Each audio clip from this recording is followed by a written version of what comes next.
예수님 그의 희생 기억할 때 자기 몸 버려 죽으신 주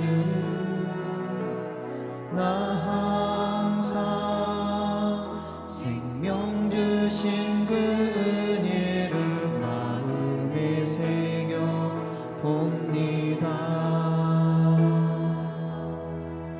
마음에 새겨 봅니다.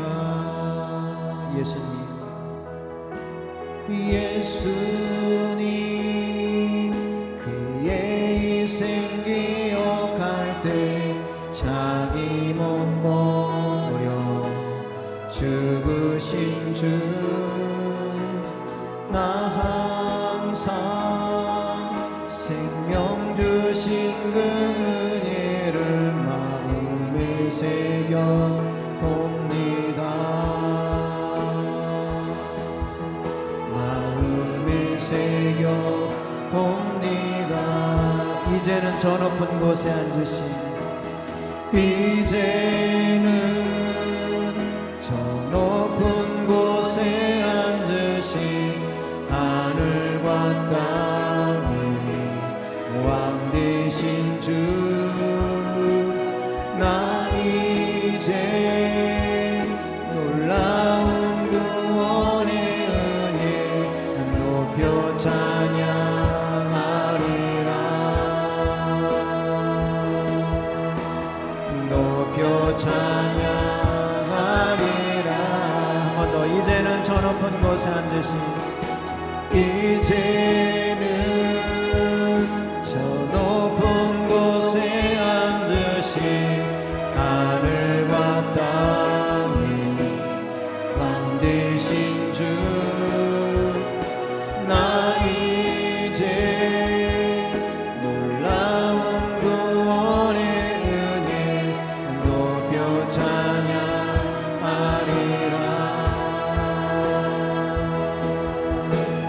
높여 찬양하리라.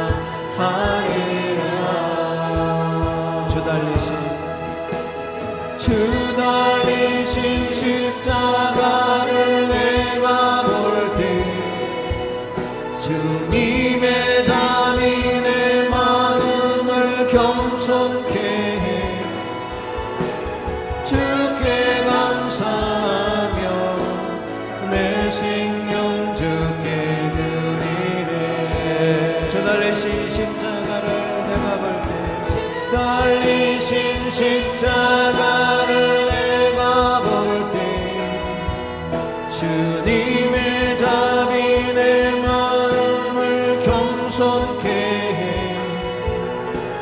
주께 감사하며 내 생명 주께 드리네. 감사합니다 주님. 감사드리리. 주의 십자가 나의 생구 되신 주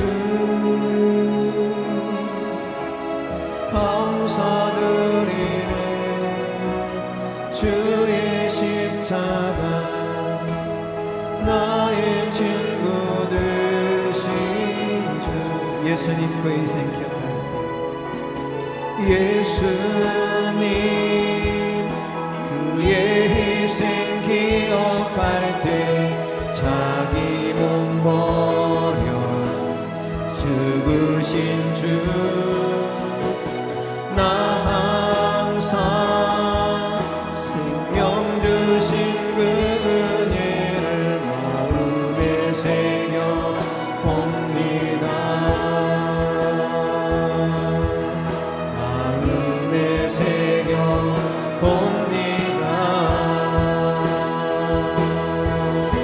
주 달리신 십자가를 내가 볼 때 주님의 자비 내 마음을 겸손케 해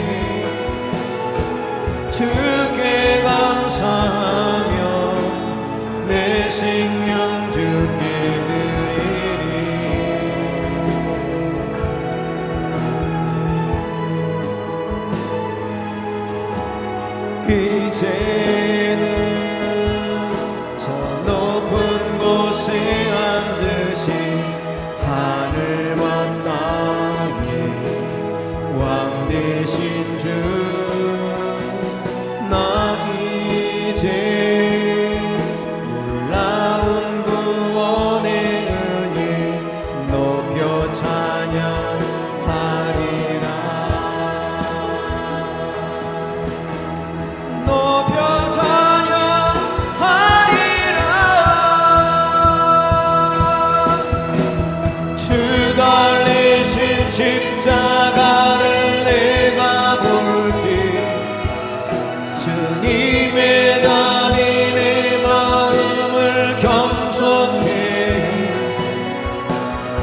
달리신 십자가를 주 달리신 십자가를 내가 볼 때 주님의 답이 내 마음을 겸손케 해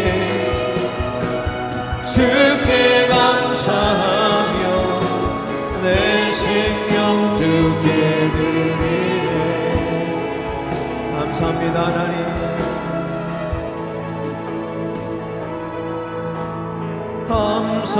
감사드리네. 주의 십자가 나의 친구 되신 주 감사드리니 주의 십자가 나의 친구 되신 주 달리신 십자가 주 달리신 십자가를 내가 볼 때 주님의 답이 내 마음을 감동케 해 주께 감사하며 내 생명 주께 드린 주 달리신 십자가를 주 달리신 십자가를 내가 볼 때 주님의 답이 내 마음을 겸손케 해 주께 감사하며 내 생명 주께 드리네. 감사합니다 하나님. 감사드리리 주의 십자가 나의 친구 되신 주 감사드리리 주의 십자가 나의 친구 되신 주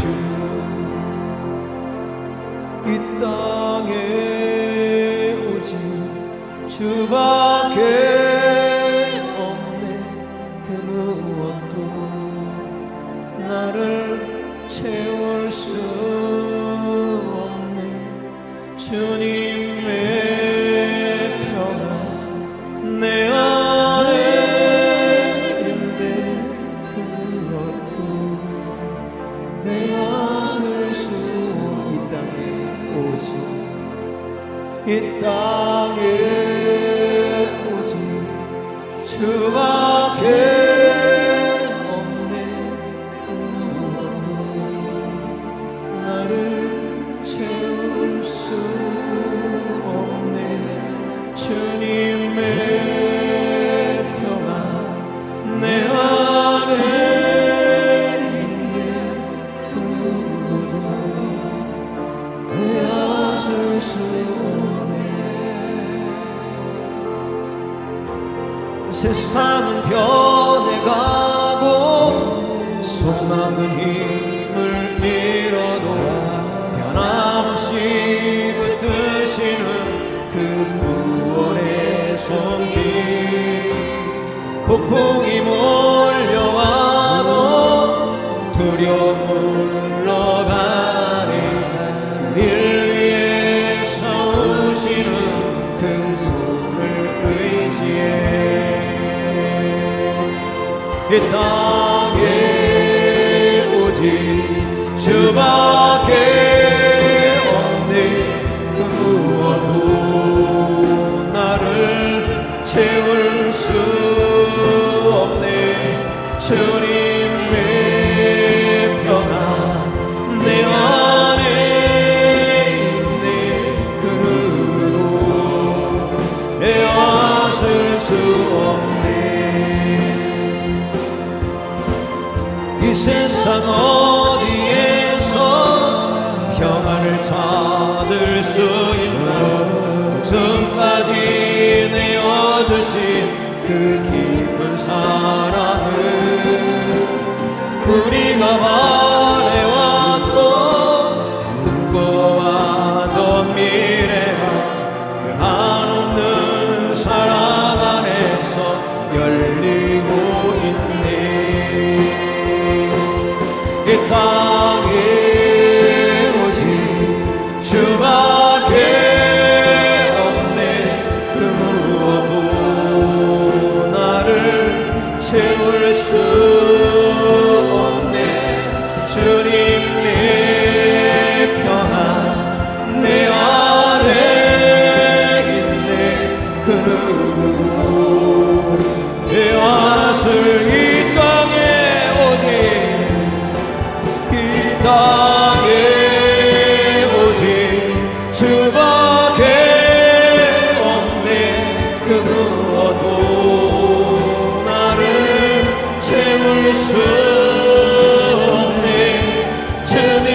하나님은 영이시니 예배하는 자가 영과 진리로 예배할지니라. 아멘.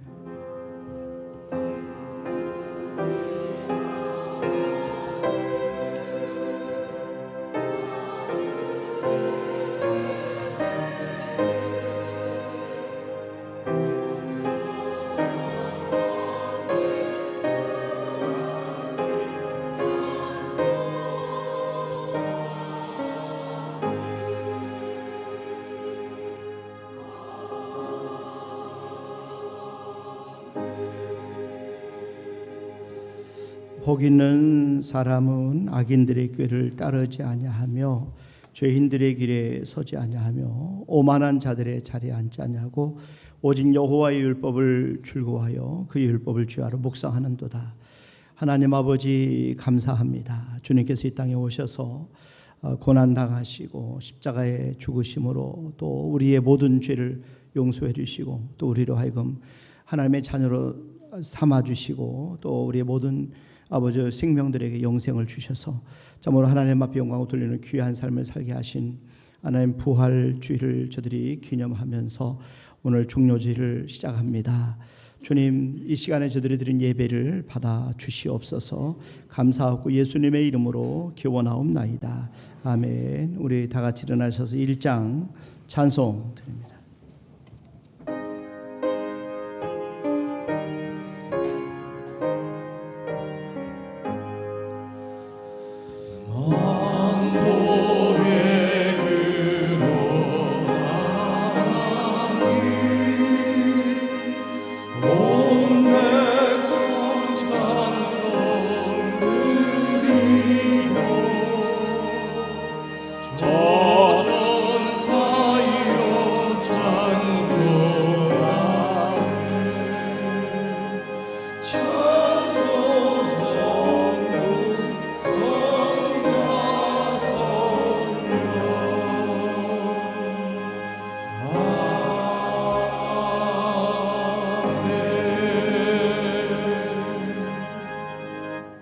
성시교독은 24번 시편 46편 저와 여러분들이 한 절씩 나눠서 교도하도록 하겠습니다.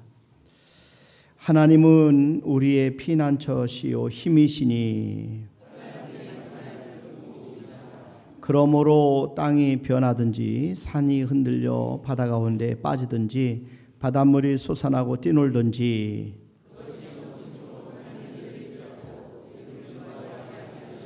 한 시내가 있어 나뉘어 흘러 하나님의 성 곧 지존하신 이의 성수를 기쁘게 하도다.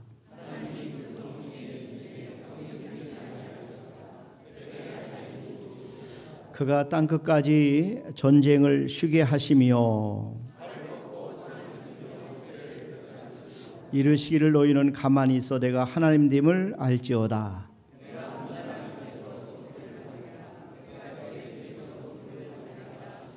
만군의 여호와께서 우리와 함께 하시니 아멘. 신앙 고백드립니다. 전능하사 천지를 만드신 하나님 아버지를 내가 믿사오며 그 외아들 우리 주 예수 그리스도를 믿사오니 이는 성령으로 잉태하사 동정녀 마리아에게 나시고 본디오 빌라도에게 고난을 받으사 십자가에 박혀 죽으시고 장사한 지 사흘 만에 죽은 자 가운데서 살아나시며 하늘에 오르사 전능하신 하나님 편안에 계시다가 저리로서 산 자와 죽은 자를 심판하러 오시리라. 성령을 믿사오며 거룩한 공예와 성도가 서로 교통하는 것과 죄를 사하여 주시는 것과 몸이 되 사는 것과 영원히 사는 것을 믿사옵나이다. 아멘. 앉으셔서 435장 찬송 드립니다.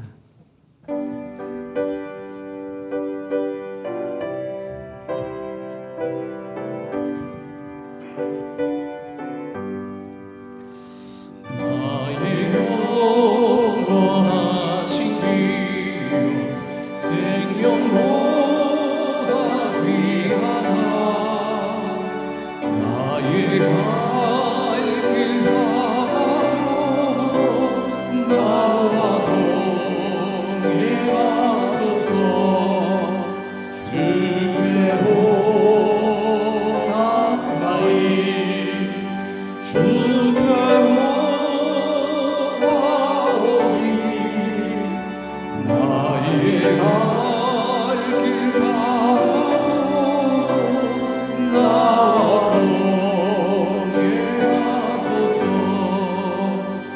세상 무기 아니하고 모든 명예 버리고 험한 길을 가는 동안 나와 동행하소서.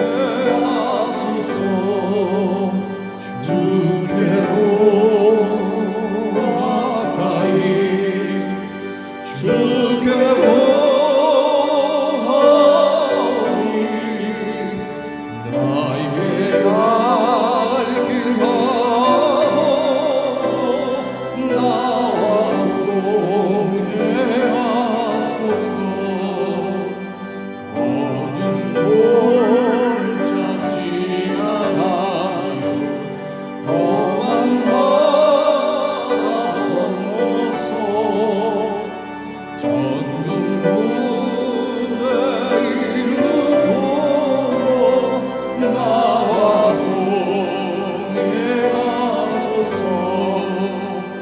주께로 가까이 주께로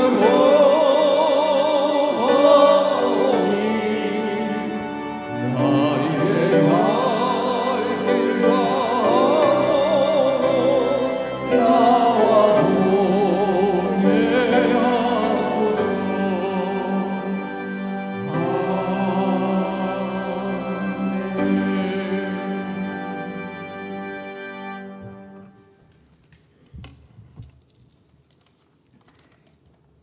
우주 만물을 섭리하시는 하나님, 주님의 뜻에 거스르지 않으려고 노력을 했지만 무수히 또 죄와 친구하며 살았음을 고백합니다.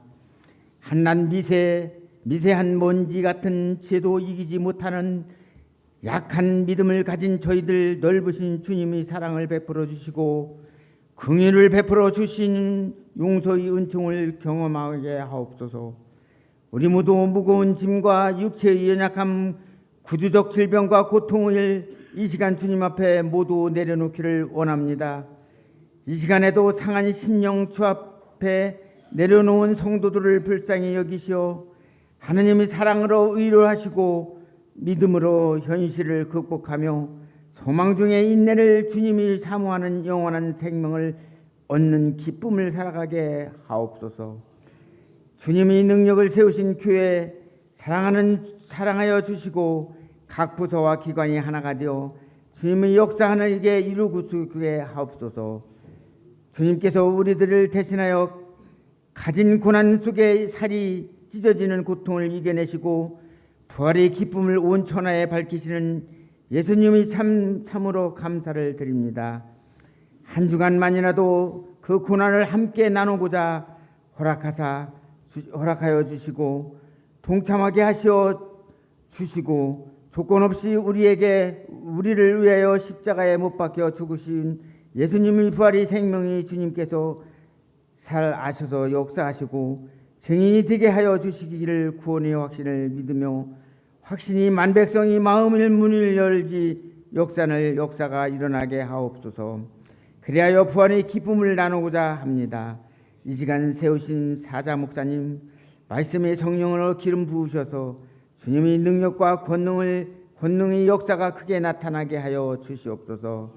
아버지여, 이제 성가대를 위하여 기도드리오니 저희들 하늘이 찬양을 부를 때마다 그 영혼 깊은 곳으로부터 우러나오는 간절한 곡주가 되게 하시고 그 찬양이 메아리칠 때마다 비둘기 같은 성령이 충만한 가운데 감격의 찬양을 부를 수 있도록 부어 주시옵소서.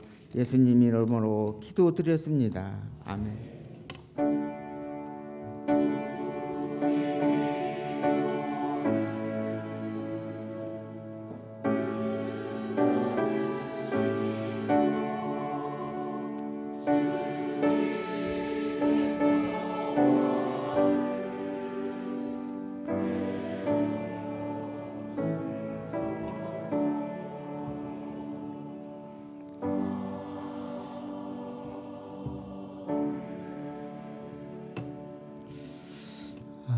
우리 하나님의 말씀은 요한복음 9장 우리 1절 말씀부터 11절까지 저와 여러분들이 한 절씩 나눠서 교도하도록 하겠습니다.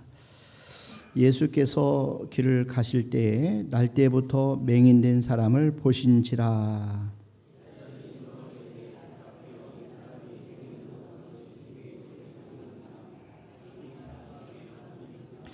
예수께서 대답하시되 이 사람이나 그 부모의 죄로 인한 것이 아니라 그에게서 하나님이 하시는 일을 나타내고자 하심이라.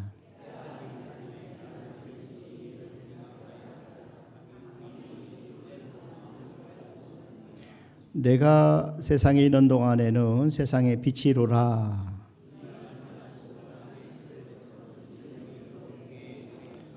이르시되 실로암 못에 가서 씻으라 하시니 실로암은 번역하면 보냄을 받았다는 뜻이라. 이에 가서 씻고 밝은 눈으로 왔더라.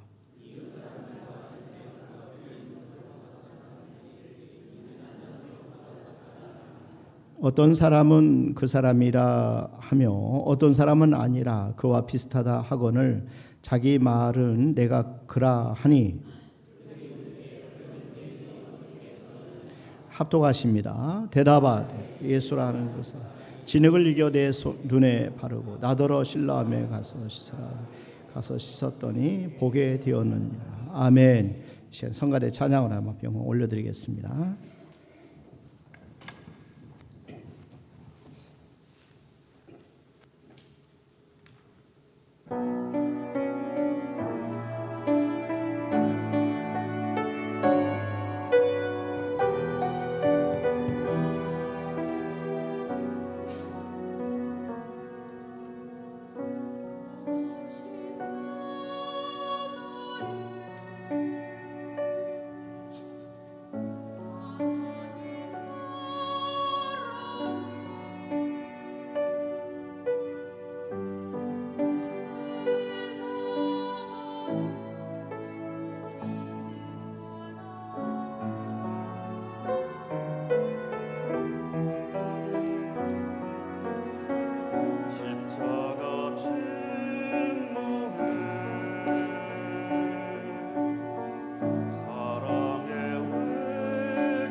감사합니다.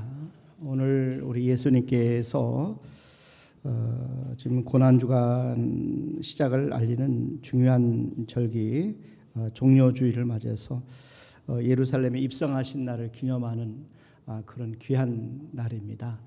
이렇게 하나님의 사랑 또 성가대 찬양을 통해서 참 가슴 벅차게 또 하나님 앞에 올려드리게 돼서 정말 감사합니다. 저와 여러분들이 오늘 성가대 찬양 가사처럼 우리가 무엇을 하든지 또 어디를 가든지 십자가 떠나지 마시고 또 하나님의 사랑 묵상하면서 이 한 주간 잘 보내시기를 바랍니다. 그러니까 우리가 예수님 믿게 되면 우리는 의인이 됩니다. 그래서 저와 여러분이 의인이 된 우리들은 항상 믿음을 따라 살아야 된다 이렇게 말씀을 합니다. 그러니까 히브리서 10장 38절 말씀에 보니까 오직 나의 의인은 믿음으로 말미암아 살리라. 이렇게 나의 의인은 믿음으로 말미암아 살리라. 우리가 예수님을 믿을 때 예수님이 우리 안에 들어오십니다. 또 예수님이 우리 안에 들어오실 때 우리는 예수님의 믿음을 소유하게 됩니다. 예수님을 영접할 때 예수님의 영생이 우리 안에 들어옵니다. 그래서 예수님 안에 있는 지혜 또 지식이 우리의 것이 됩니다. 그래서 예수님 안에 있는 모든 충만이 우리의 것이 됩니다. 그래서 예수님의 안에 있는 모든 권세가 우리의 권세가 돼요. 그래서 이제 저와 여러분들은 이제 우리가 예수님이 우리 안에 들어오시고 동시에 우리도 예수님 안에 들어가는 겁니다. 그래서 예수 믿는 사람들의 인생은 믿음으로 사는 거예요. 믿음의 법을 따라 사는 거예요. 그래서 우리가 예수 믿기 전에는 율법을 따라 삽니다. 자연 법을 따라 살고 양심의 법을 따라 삽니다. 그러나 우리가 예수님을 믿은 후에는 이제 우리가 믿음의 법을 따라 사는 인생으로 바뀌었다 하는 겁니다.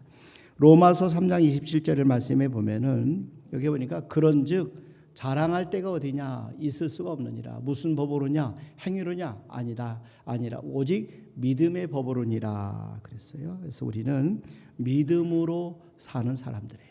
믿음으로 말미암아 살아가는 사람들이에요. 그럴 때 하나님께서 우리를 기뻐하시고 또 믿음으로 하나님 앞에 나와 예배드리고 하나님을 기쁘게 하는 사람들, 하나님 찾는 사람들에게 하나님이 상급을 주시는 겁니다. 자, 히브리서 11장 6절 말씀해 보세요. 여기 보니까 믿음이 없이는 하나님을 기쁘시게 하지 못하나니 그랬어요. 그러니까 하나님을 기쁘게 해드리기 위해서는 우리에게 믿음이 필요하다는 거죠. 그러니까 하나님께 나아간 자는 반드시 그가 계신 것과 또한 그가 자기를 찾는 자들에게 상 주시는 이심을 믿어야 할지니라 했어요. 저와 여러분에게 믿음이 필요한 믿음. 이 하나님이 말씀하시는 믿음. 이 믿음은 그럼 어떤 믿음이냐? 하나님 말씀하시는 이 믿음, 그 어떤 믿음이냐? 그러니까 이 믿음은 바로 우리 안에 있는 예수님의 믿음이에요. 그러니까 예수님의 믿음은 곧 하나님의 믿음입니다. 여러분 마태복음 11장 22절 말씀해 보세요. 여기 보면은 예수 내가 너에게 이르노니 심판날에 두려워하시더니 너희보다 견디기 쉬우리라라고 말씀하시면서 우리에게 말씀하시는 것은 우리가 하나님 마지막 때 이 세상에 하나님의 심판이 있다라고 말씀하면서 우리에게 말씀하시는 것은 이런 마가복음 11장 23절 말씀부터 보세요. 여기 보면은 하나님의 믿음에 대해서 이렇게 말씀합니다. 내가 진실로 너에게 이르노니 누구든지 이 산들어 들려 바다에 던져지라 하며 그 말하는 것이 이루어질 줄 믿고 마음에 의심하지 아니하면 그대로 되리라. 그러므로 내가 너에게 말하노니 무엇이든지 기도하고 구하는 것은 받은 줄로 믿으라. 그리하면 너에게 그대로 되리라. 그러니까 하나님의 믿음은 이렇게 기적을 기대하는 믿음이에요. 그러니까 산을 향해서 바다로 던져지라 명령할 때 그대로 될 것을 믿는 그런 것을 기대하는 그런 믿음입니다. 그러니까 믿고 구하는 것은 그대로 다 될 걸 믿는 그런 믿음이에요. 하나님의 믿음은 없는 것을 있는 것처럼 부르시는 믿음이고 죽은 자를 산 자처럼 부르시는 그런 믿음입니다. 로마서 4장 17절 말씀해 보니까 그러므로 기록된 바 내가 너를 많은 민족의 조상으로 세웠다 하신과 같으니 그가 믿은 바 하나님은 죽은 자를 살리심이 없는 것을 있는 것으로 부르시는 이시니라. 아브라함에 대한 말씀입니다. 아브라함 믿음의 조상 아브라함이 가졌던 믿음은 이 하나님의 믿음이었어요. 근데 하나님의 믿음은 어떤 하나님을 믿었느냐? 죽은 자를 살리시며 없는 것을 있는 것으로 부르시는 그런 믿음을 가졌다는 겁니다. 그래서 아브라함은 결국 바랄 수 없는 중에 바라고 믿었던 믿음입니다. 로마서 4장 18절도 한번 계속 보세요. 아브라함이 바랄 수 없는 중에 바라고 믿었으니 이는 네 후손이 이같으리라 하신 말씀대로 많은 민족의 조상이 되게 하려 하심이라. 아브라함의 나이가 99세입니다. 그 부인 사라가 90세입니다. 그런데도 불구하고 아들을 바라봤다 하는 겁니다. 아들을 기대하였던 겁니다. 기적을 믿었던 겁니다. 그런데 하나님께서 그때 그 믿음대로 아들을 주셨습니다. 기적을 베풀어 주신 거예요. 요한복음 9장 우리가 함께 오늘 봉독한 말씀에 보면은 날 때부터 맹인되었던 한 사람이 나와요. 한번 보세요. 9장 1절. 여기 보니까 예수께서 길을 가실 때에 날 때부터 맹인된 한 사람을 보신지라 그랬어요. 이 맹인은 날 때부터 맹인이 됐어요. 그러니까 이 세상에 어떤 사물의 실제로 한 번도 본 적이 없는 정말 절망적인 삶을 살았던 그런 사람이었어요. 그런데 예수님께서 그 사람을 찾아오셨어요. 그리고 놀라운 기적을 그에게 베풀어 주셨어요. 중요한 것은요, 예수님께서 그를 찾아오셨다는 거예요. 그런데 그때 예수님에 대한 믿음이 그에게 없었습니다. 예수님이 누군지를 전혀 모르고 있었다는 겁니다. 다만 그는 기적을 통해서 점점 예수님을 알아갑니다. 그렇기 때문에 이 사람이 고침받은 것은 전적으로 하나님의 은혜입니다. 우리가 오늘 여기까지 온 것도 하나님의 은혜임을 우리가 고백할 수 있기를 바랍니다. 우리가 살아있는 것도 하나님의 은혜입니다. 그러니까 이 사람이 예수님에 대한 믿음이 없었음에도 불구하고 예수님께서 이 사람을 고쳐주셨어요. 자, 이것이 바로 하나님의 은혜라는 겁니다. 그러니까 예수님이 믿음이 없는 이 사람 속에 하나님의 믿음을 심어주면서 기적을 베풀어 주신 이 사건이 바로 요한복음 9장 사건입니다. 그렇기 때문에 저와 여러분들도 우리가 날마다 하나님 앞에 기적을 기대하는 그런 삶을 사시기를 바랍니다. 그래서 오늘 우리가 어떻게 하면은 이런 하나님의 은혜를 경험할 수 있겠는가 하는 말씀을 잠깐 본문 중심으로 몇 가지 드리려고 합니다. 여러분 9장 1절을 다시 한번 보세요. 예수께서 길을 가실 때에 날 때부터 맹인된 사람을 어떻게 했다고 했어요? 보신지라 그랬어요. 보신지라. 자, 그러니까 날 때부터 맹인된 사람이 눈을 뜨게 된 것은 예수님께 발견되었기 때문에 그렇습니다. 이 사람이 예수님을 찾아온 게 아닙니다. 예수님이 이 사람을 찾아가셨어요. 여러분 맹인이 예수님을 이렇게 예수님의 눈에 보면은 예수님의 눈에 발견된 거예요. 이 맹인이 하나님의 축복을 받은 것은 그렇기 때문에 전적으로 하나님의 은혜라는 거예요. 이 사람이 맹인이 눈을 뜰 만한 그런 일을 한 것이 없어요. 그런에도 불구하고 이 사람은 날 때부터 맹인이었지만 그리고 말씀해 보니까 거린이었어요. 자, 그런데 그가 현재 고침을 받았다는 거예요. 한번 9장 8절을 한번 보세요. 이웃 사람들과 전에 그가 거린인 것을 보았던 사람들이 이르되 이렇게 말씀하잖아요. 이웃 사람들 전에 그가 거린인 것을 보았던 사람들이 이르되 국어라는 사람이에요. 이것을 보면은 부모 형제가 있는지 없는지 모르겠어요. 설령 있어도 아마 버림받은 사람인 것 같아요. 그렇기 때문에 아무도 이 사람을 도와줄 사람이 없는 겁니다. 그렇기 때문에 그가 거린입니다. 그런데 그 사람을 예수님이 찾아오셨다는 거죠. 그리고 그의 눈을 고쳐주셨습니다. 우리가 하나님을 믿는 것이 우리가 선택했기 때문에 믿는다고 여러분 생각하지 마세요. 하나님 우리에게 은혜를 주셨기 때문에 저와 여러분 하나님을 믿는 겁니다. 하나님 우리를 선택하셨기 때문에 하나님 우리를 먼저 찾아오셨기 때문에 우리가 이렇게 하나님 앞에 나와서 예배를 드리고 영광을 올려드리는 거예요. 이게 모든 것이 하나님의 은혜입니다. 난 저와 여러분들이 이 사실에 대해서 우리 하나님 앞에 감사할 수 있기를 바랍니다. 정말 우리가 하나님 앞에 감사할 가장 큰 기도 제목은 우리가 하나님 앞에 발견되었다는 거죠. 하나님 우리를 선택해서 하나님의 자녀로 삼아주셨다는 겁니다. 그러니까 하나님께 발견되는 것이 은혜입니다. 하나님이 우리를 선택하는 것이 은혜이고 축복입니다. 자, 그렇다면 우리가 어떻게 하면은 하나님께 발견될 수 있을까를 생각해 보려고 그래요. 우리가 어떻게 하나님 앞에 이런 은혜를 받을 수 있을까라고 생각해 봐요. 우리가 그냥 기다리기만 하면은 하나님이 이런 은혜를 주실 것인가? 아니면 하나님 앞에 발견되기 위해서 우리가 뭐라도 해야 되는 거 아닌가? 이런 생각을 한번 해 보려고 합니다. 여러분 오늘 말씀에 보면은 우리가 하나님께 발견된 사람들의 특징을 몇 가지 볼 수가 있어요. 성경을 통해서 보면은 하나님께 발견된 사람들의 공통점은 하나님의 발견됨을 소원했다는 거예요. 하나님께 발견되기를 사모했다는 거예요. 그러니까 하나님께 발견되기를 늘 마음에 갈망했다는 겁니다. 난 저와 여러분들도 우리가 하나님께 발견되기를 사모하시길 바랍니다. 우리가 잘 알고 있는 삭개오를 보세요. 삭개오는 주님을 보기 위해서 뽕나무로 올라갔어요. 그는 키가 작았습니다. 그래서 많은 군중들 때문에 예수님을 볼 수가 없었어요. 그래서 이가 체면인 불구하고 뽕나무로 올라갔어요. 여리고성의 세무서장입니다. 자, 그가 예수님을 보기 위해서 뽕나무로 올라갔습니다. 삭개오는 예수님을 정말 보기를 원했어요.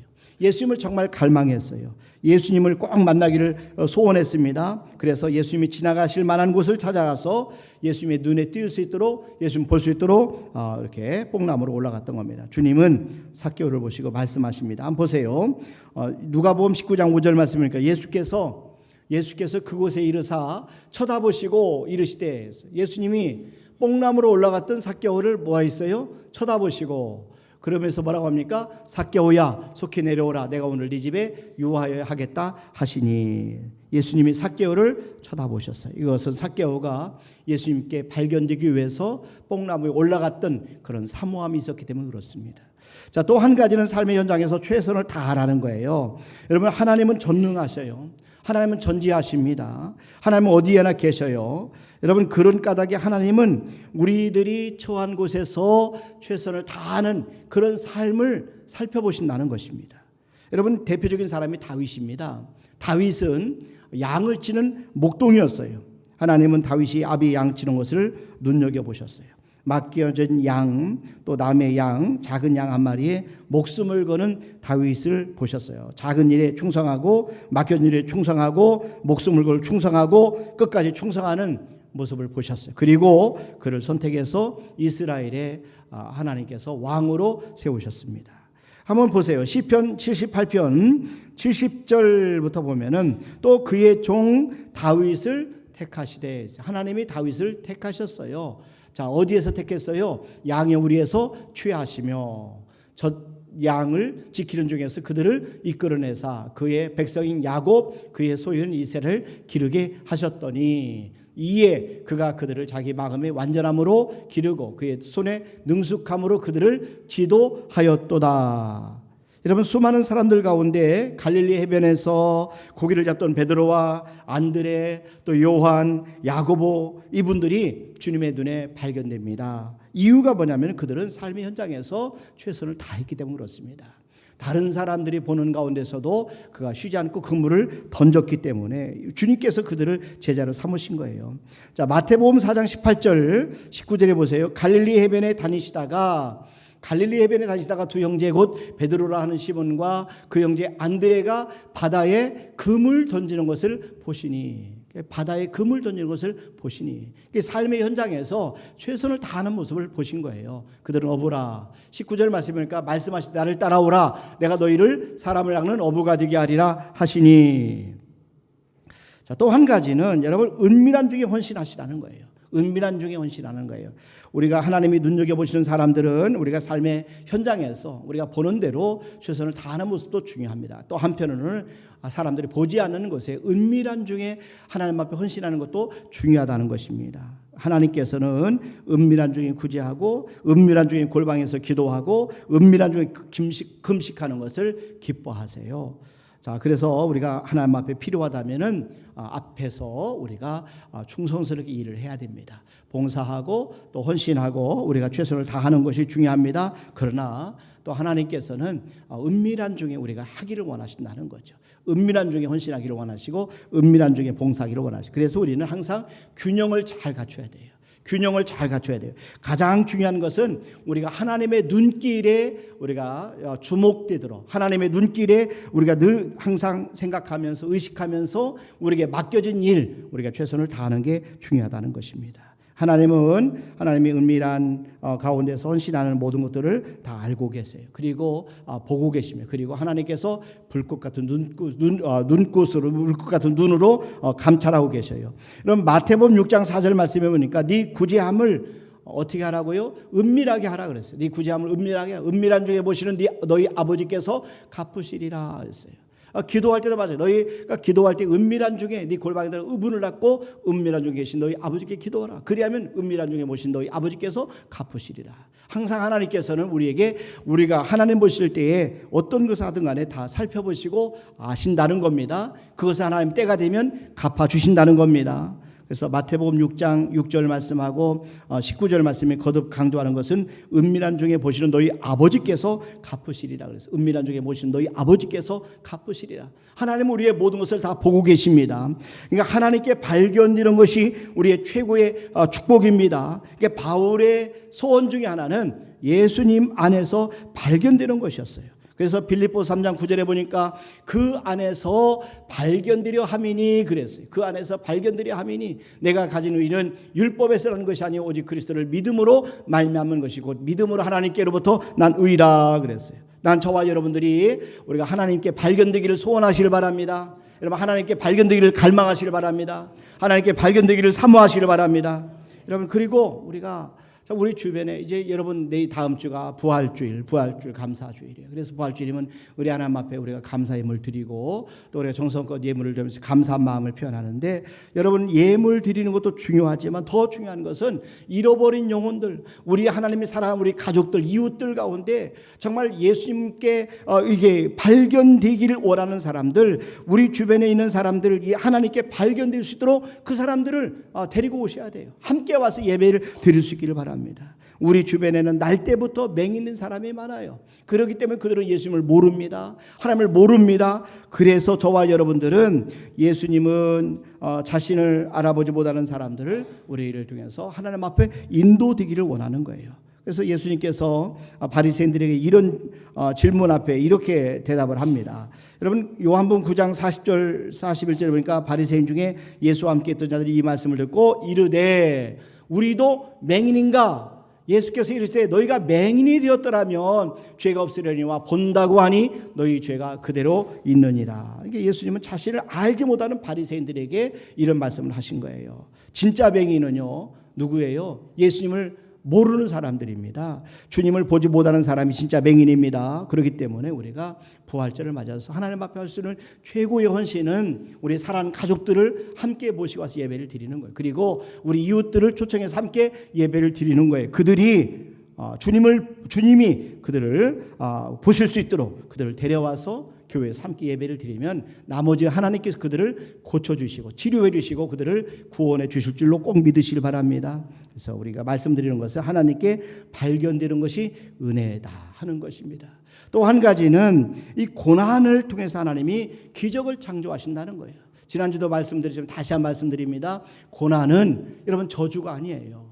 여러분 고난은 우리가 당시 사람들은 이 고난을 저주로 생각했어요. 이 고난이 죄로부터 오는 것으로 생각을 했어요. 그렇기 때문에 맹인을 보면 저주받은 인생이다 이렇게 사람들은 생각했어요. 분명 죄 때문에 그런 저주를 받은 것이다 이렇게 합니다. 그런데 예수님께서는 뭐라고 말씀합니까? 저주가 아니라는 거예요. 하나님이 하신 일을 나타내려 하심이라고 말씀했어요. 요한복음 9장 2절 3절 말씀해 보세요. 그러니까 제자들이 물어 이르되 라비요 이 사람이 맹인으로 난 것이 누구의 죄로 인함이니까? 자기니까? 그의 부모니까?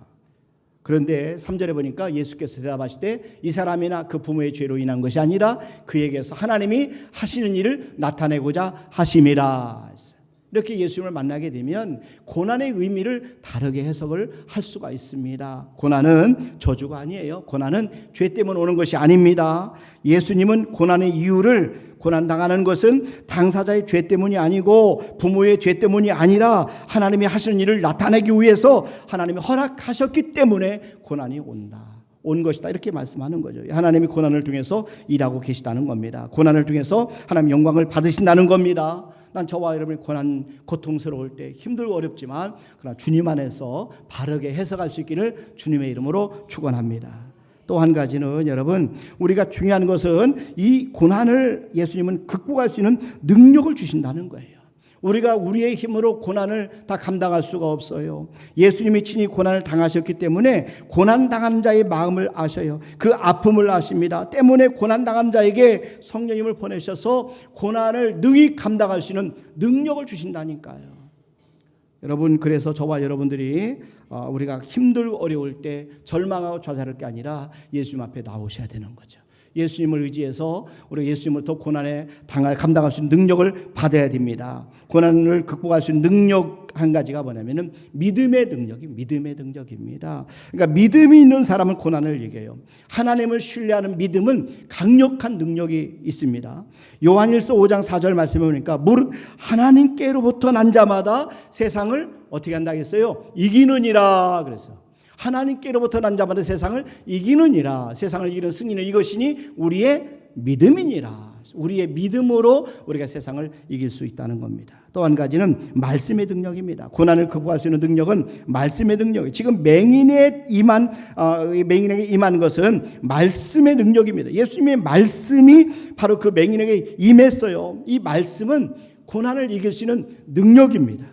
시편 119편 92절에 보니까 주의 법이 나의 즐거움이 되지 아니하였다라면 내가 내 고난 중에 멸망하였으리이다. 하나님의 말씀이 없었다라면 내가 고난 중에 망했을 것이라는 그런 말씀입니다. 저와 여러분들은 말씀을 통해서 우리가 승리할 수가 있습니다. 그런데 예수님이 우리에게 고난을 극복할 수 있도록 말씀의 능력을 주신다는 거죠. 또 한 가지는 사랑의 능력입니다. 사랑하고 사랑받을 때 우리는 고난을 극복할 수 있습니다. 그래서 우리가 힘들고 어려울 때 여러분 하나님에 대한 사랑을 오해하지 마시길 바랍니다. 사람들은 힘들고 어려울 때 고난 가운데 있을 때 하나님의 사랑에 대해서 오해할 수가 있어요. 그러나 어떤 고난 중이라도 하나님의 사랑을 오해하지 마시길 바랍니다. 오늘 성가대 찬양처럼 우리 하나님의 사랑은 측량할 수가 없어요. 측량할 수가 없어요. 변할 수가 없어요. 그렇기 때문에 저와 여러분 무엇을 하든지 어디에 있든지 간에 우리가 어떤 상황에도 하나님 십자가의 사랑을 붙잡고 꼭 여러분 승리하기를 주님의 이름으로 축원합니다. 로마서 8장 37절 39절까지 보세요. 보니까 그러나 이 모든 일에 우리를 사랑하신 이로 말미암아 우리가 넉넉히 이기느니라. 내가 확신하노니 사망이나 생명이나 천사들이나 권세들이나 권세자들이나 현재일이나 장래일이나 능력이나 높음이나 깊음이나 다른 어떤 피조물이라도 우리를 우리 주 그리스도 예수 안에 있는 하나님의 사랑에서 끊을 수 없으리라. 사랑은 놀라운 능력입니다. 이 사랑 강력한 에너지입니다. 하나님의 사랑을 믿으시길 바랍니다. 이 하나님의 사랑을 받으시길 바랍니다. 이 하나님의 사랑을 전하시길 바랍니다. 고난 중에 있는 사람들을 찾아가서 이 하나님의 사랑을 나누시기를 부탁을 드립니다. 그리고 또 한 가지는 예수님은 고난을 통해서 기적을 창조해 주신다는 거예요. 보세요. 오늘 요한복음 9장 6절과 7절 오늘 말씀해 보니까 이 말씀하시고 땅에 침을 뱉어 진흙을 이겨 그의 눈에 바르시고 이르시되 실로암 못에 가서 씻으라 하시니 실로암은 번역하면 보냄을 받았다는 뜻이라 이에 가서 씻고 밝은 눈으로 왔더라. 예수님은 맹인의 눈을 뜨게 해 주셨어요. 할렐루야. 예수님은 전능자이십니다. 예수님은 치료자이십니다. 예수님 만날 때 우리의 고난은 축복이 되는 걸 믿으시길 바랍니다. 예수님 앞에 나오면 이 우리의 고난이 기적이 된다니까요. 예수님을 나오면 예수님을 만나게 되면 우리의 고난을 통해서 예수님은 기적을 창조해 주셔요. 그래서 예수님을 만나니까 실로암에 가서 예수님의 말씀대로 믿고 순종했더니 기적이 일어났어요. 그의 눈이 밝았다. 밝은 눈으로 왔더라. 이렇게 말씀합니다. 밝은 눈으로 왔더라. 이게 기적입니다. 한순간의 선택, 이 한순간의 믿음, 한순간의 순종, 바로 이것이 인생의 기적을 만드는 거예요. 저와 여러분들이 우리가 우리의 당하는 고난을 통해서 하나님은 얼마든지 기적을 일으킬 수가 있어요. 기적은 언제 일어나느냐? 하나님의 말씀, 예수님 말씀 앞에 우리가 순종할 때 일어나는 거죠. 말씀이 딱 마음에 감동이 와요. 말씀 우리 마음에 도전이 됩니다. 그때 순종할 때에 그것이 기적이 된다는 거죠. 믿음, 여러분 믿었기 때문에 그가 순종하는 거죠. 예수님의 말씀과 우리의 순종이 만날 때 기적이 나타나는 겁니다. 순종은 언제나 축복을 가져와요. 예수님이 땅에 침을 뱉어 진흙을 이겨서 맹인의 눈에 바르고 가서 씻으라 이렇게 말씀하셨을 때에 순종하지 않았다면 기적은 일어나지 않았을 것입니다. 그래서 믿음은 행동에 옮기기 전까지는 믿음이 아니에요.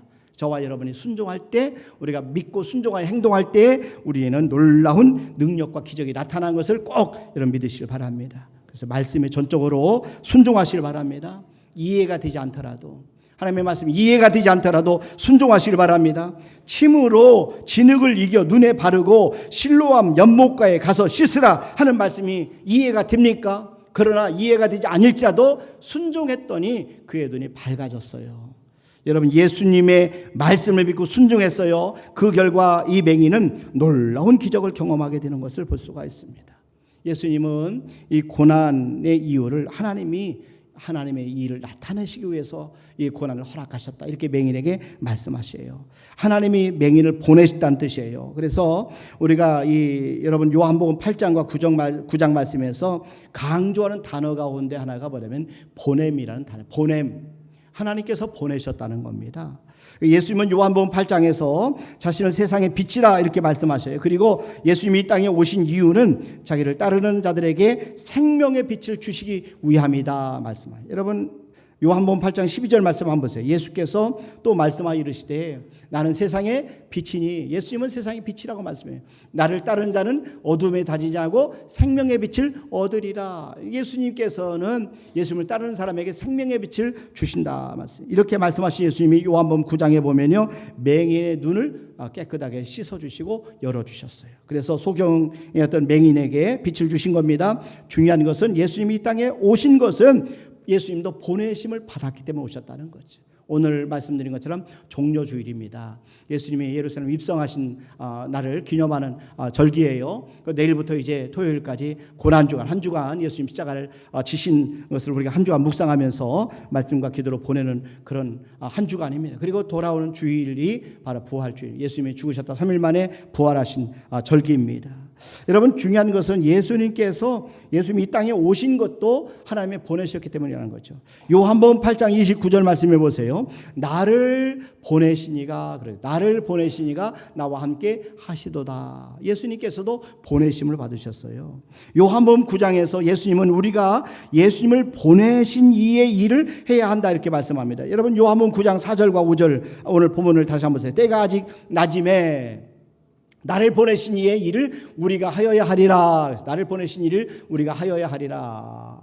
자, 밤이 오리니 그때는 아무도 일할 수 없느니라.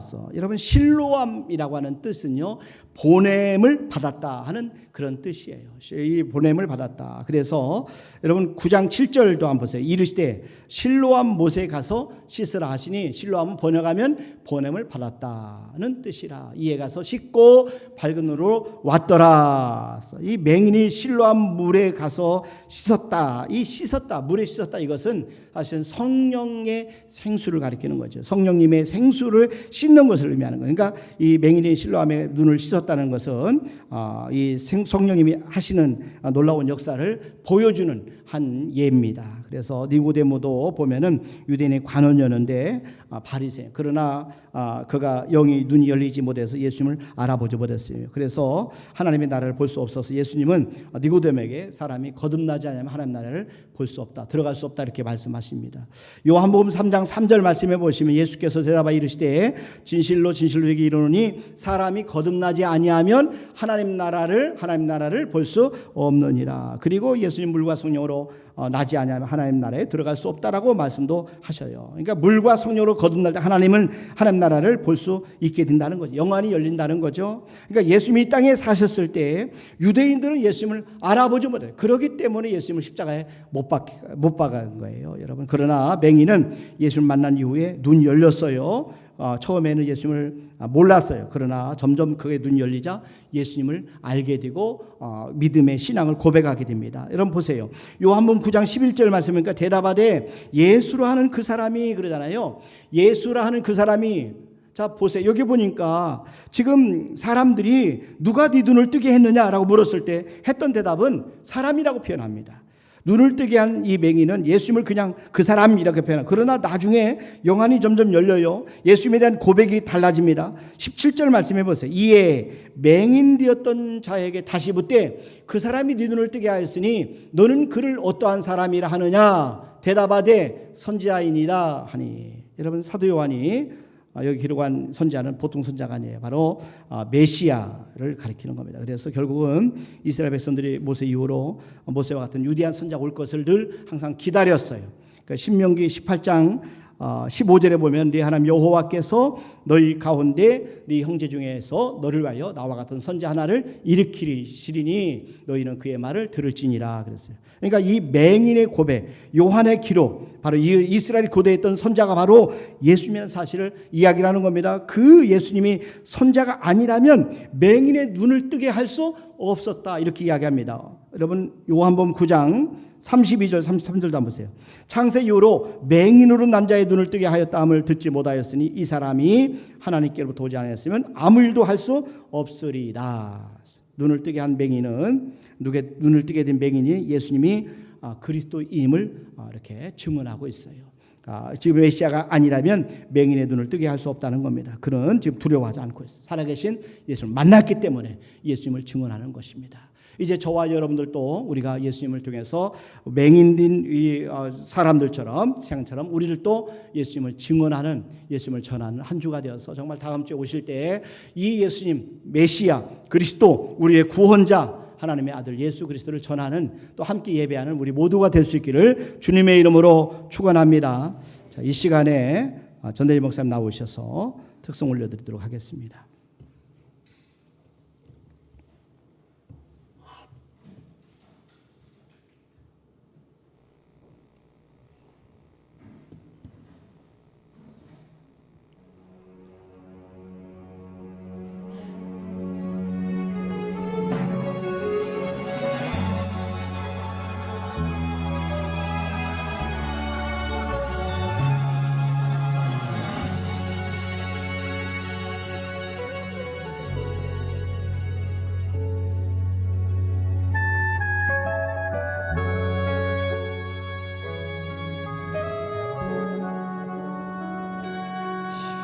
십자가를 등에 지고 병정들에 이끌려 주님 갈보리의 길을 걸을 때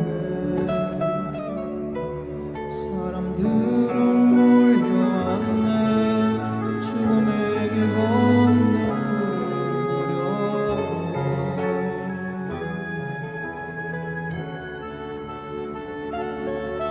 아시며 유관을 쓰시 주를 조롱하였네. 채찍 소리에 흥겨워하면서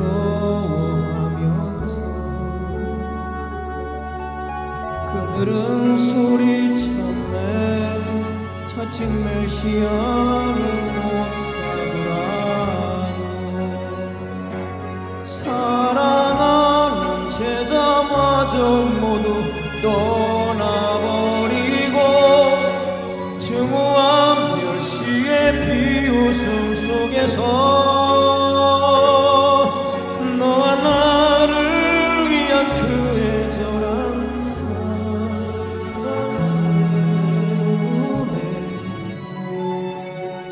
주님은 그 길을 걸어가셨네. 갈보리 길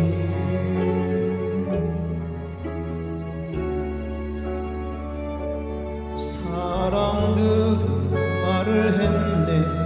이젠 모두 끝이라고. 더 이상 그를 기대할 수 없다고. 자신마저 구원 못한 그는 메시아일 수가 없다고. 갈보리의 그 길만이 진정 구원의 길인 것을 그 누구도 이해하지 못했지만 너와 나를 향한 하나님의 사랑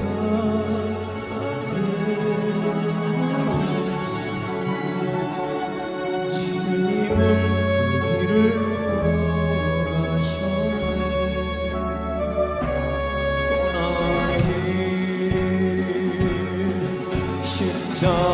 십자가에서 흘린 보혈은 예루살렘 예루살렘 유다와 땅 끝까지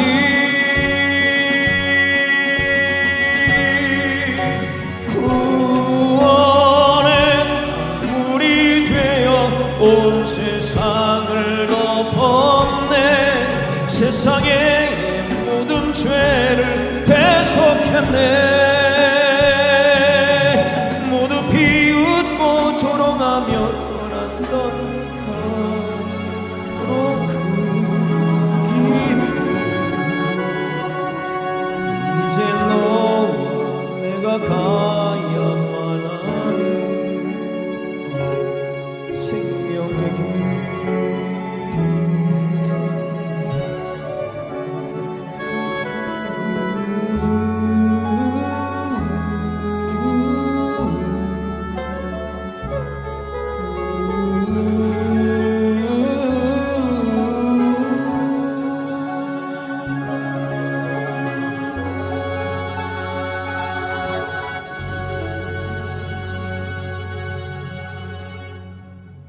아멘. 이 시간에는 우리 이남전도회 구역 특송 올려드리도록 하겠습니다. 준비하신 동안에 광고 몇 가지 드립니다. 다음 주일은 부활주일 감사주일로 지킵니다. 꼭 예수 그리스도의 부활의 기쁜 소식을 전하고 우리 이웃들과 같이들 초청해서 함께 예배드리는 부활주일이 되시기를 바랍니다. 그리고 다음 한 주간은 고난주간입니다. 그리고 다음 주일을 전교인 추수주일을 지키니까 결석 없도록 좀 부탁드립니다. 금주 곳곳이 섬긴 강신숙 권사님 가정, 또 안윤섭 형제가 섬겼습니다. 그리고 오늘 그 식사 시간에 윤영 집사님, 서현정 권사님 가정에서 떡을 섬겨주셨습니다. 문선은 집사님 아버님께서 돌아가셔서 지금 장례 중에 계십니다. 기도해 주시길 바랍니다. 전교인 야유회를 토요일 날 떠나게 됩니다. 그래서 여러분 오늘 차량 문제 때문에 오늘까지 가실 수 있는 분들은 안내하는 분들에게나 게시판에 신청해 주실 부탁을 드립니다. 그리고 이렇게 또 이렇게 찬조하실 수 있는 분들은 함께 찬조하셔서 함께 영광을 올려드릴 수 있기를 바랍니다. 이 시간 특송 올려드리도록 하겠습니다.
감사합니다. 이 남전도 팬들이 많은 것 같아요. 박수 소리가. 기도하겠습니다. 하나님 감사합니다. 오늘 이렇게 저들이 종료주의를 맞이해서 또 이제 고난주간을 앞두고 또 저들이 정말 우리에게 일어나는 고난들에 대해서 다시 한번 생각하게 하시고 말씀을 듣게 하심을 진심으로 감사합니다. 우리가 고난 당할 때에 하나님 우리가 쉽게 낭망하거나 쉽게 지치 않도록 인도해 주시고 하나님이 일하고 계심을 믿고 우리 하나님을 신뢰하고 우리가 맡겨진 일에 최선을 다하며 하나님 앞에 기도하여 꼭 승리하게 도와 주시옵소서. 은밀한 중에 보시는 우리 하나님께서 우리의 헌신과 또 우리의 충성과 우리의 기도 하나님 다 갚아주시는 것을 꼭 믿습니다. 저들의 마음속에 큰 믿음 허락하셔서 끝까지 하나님 말씀 붙잡게 하시고 하나님을 향하는 믿음으로 승리하도록 우리 성도들을 축복하여 주시옵소서. 이 시간 귀한 예물을 올려드립니다. 믿음으로 하나님의 것을 구별해서 11주를 드립니다. 말씀 앞에 순종하는 귀한 성도들의 그 믿음이 부끄럼 당하지 않도록 살아계신 하나님 약속한 말씀대로 채워주시고 이루어 주시옵소서. 또 감사의 감사함을 드립니다.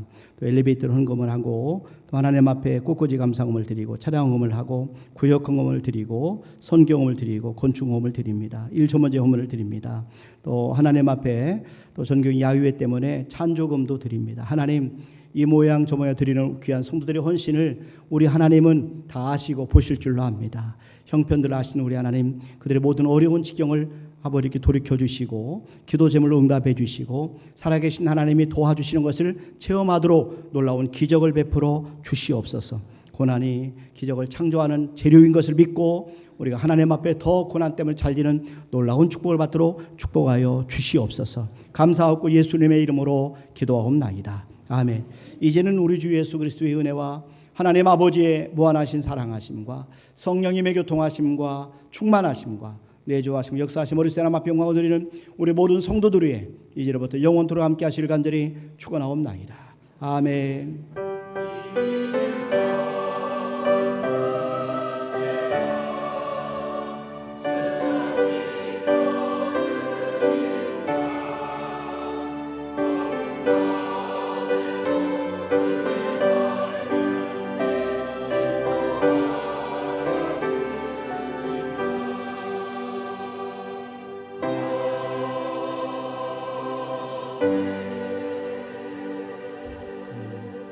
아멘. 예배를 마치겠습니다. 감사합니다.